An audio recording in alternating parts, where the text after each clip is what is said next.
A loaf of bread costs 50% more today than it did before the pandemic. Ground beef is up almost 50%. I'm Donald Trump, and I approve this message. President Joe Biden stated this regarding the economy and inflation at the Democratic National Convention.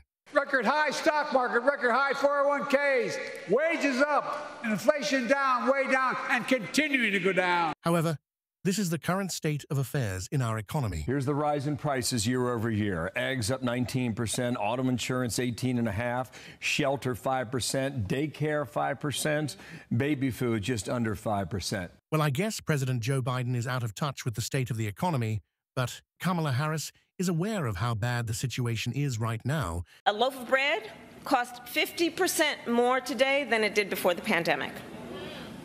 Ground beef is up almost 50%. Prices for everyday things like groceries are still too high.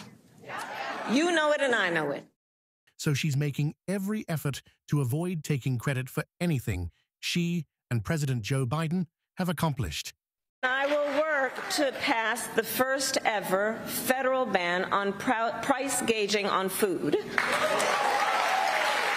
Well, there is a problem with her attempt to separate herself from Joe Biden, and that is... Number one, she is the vice president right now. They call it the Biden-Harris administration because they're supposedly partners. So it begs the question, why haven't you done it yet? The second thing, though, is this is like an arsonist trying to take credit for putting out a fire that they started. It was their policies that created inflation throughout this country that drove the cost of living through the roof for so many people on essential things like food, bacon and eggs and milk and things like that, the essentials. They went through the roof. And now she's talking about, well, we need to have price gauging, gouging, whatever she wants to call it.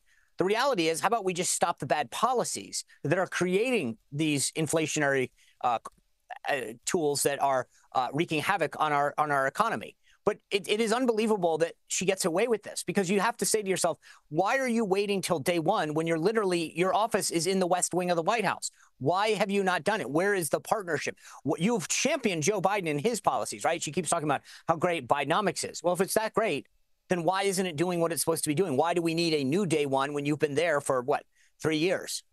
Thus, it is impossible for Kamala Harris to escape the harm she and President Joe Biden have done to the nation, because I think it's very important to remember that this has been the Biden-Harris agenda.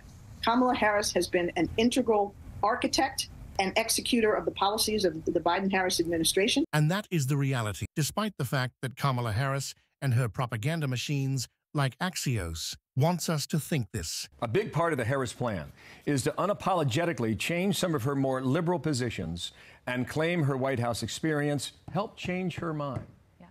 In other words, I'm a new person. Everything I said about fracking and Medicare for all, don't believe it. I've got a new experience now coming here in the White House after the past 4 years. That is the strategy they are attempting to employ. But we must always remember that Kamala Harris is a member of the Biden-Harris administration. And the damage that Kamala Harris and Joe Biden have caused to the country cannot be undone by her, no matter what she says or does.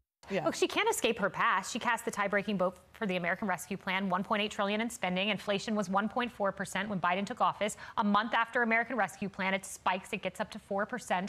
She can't escape this. But yeah, that's not on message for Team Kamala Harris.